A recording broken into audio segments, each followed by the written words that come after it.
Welcome to ADM Agriculture's latest fertiliser market YouTube video. I'm Amy and I'm joined today by my fellow fertiliser trader, James Cook. Hi, James. Good morning, Amy. I thought we could just have a little catch up on what's been happening in the fertiliser market this week. So I've noticed the urea market has been trading up again this week. Can you give us a little more insight into what's happening there? Yeah, it's quite interesting on the global urea market because we've seen quite a lot of demand from Europe and also North America. We've seen trades completed at $380 a tonne FOB Egypt this week, which is up around $15 to $20 a tonne on the previous week. There are rumours that the Indian tender will be coming out at the end of the month, which is giving global traders confidence to seek higher prices and support the market. This means for the UK, because of the limited product in the UK at the moment, that replacement values are very important and has given reason to why the prices increased so significantly over the last couple of weeks.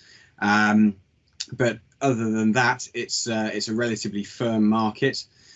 Has there been any impact on the AN market from this at all? Yeah, it's a similar story with ammonium nitrate. Availability wise, imported products are attracting more money in Europe, and so it makes sense not to be shipping them over here.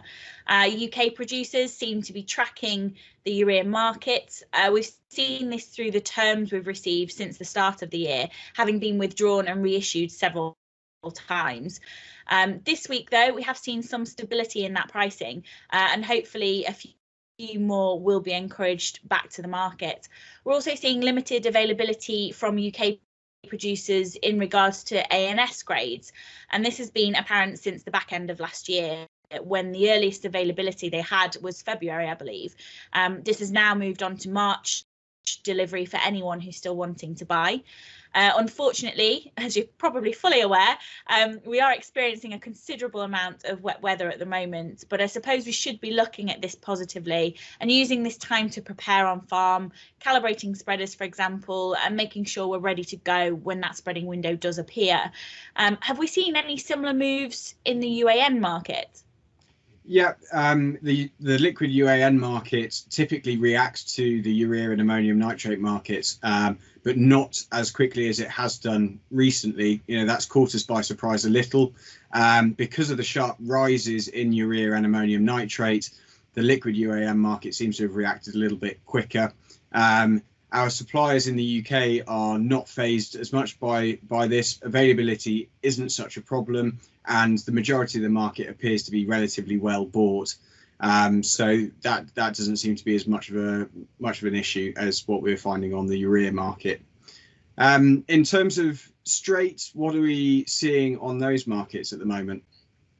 Yeah, as far as straights go, phosphate's been rising since the back end of last year. This is again down to the global market, where we're seeing the highest prices since the 18-19 year.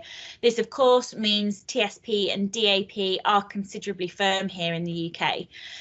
MOP, however, seems to have remained pretty flat throughout this time. Nitrogen and phosphate have then, of course, created that knock-on effect to the price of blended NPKs, but these are still at a reasonable discount to compounds, which usually carry that higher value anyway, due to their more technical nature, i.e. their spreading capabilities, and higher water solubility of the phosphate used within them. Brilliant. Well, I mean, in summary, then, we're looking at a relatively firm market before the peak usage season. No real surprises there, nothing out of the ordinary. I hope that was a good market summary and that it was insightful to our viewers. We look forward to seeing everyone next week for our next fertiliser market report. Thank you. Thanks, Amy. Bye-bye. Bye.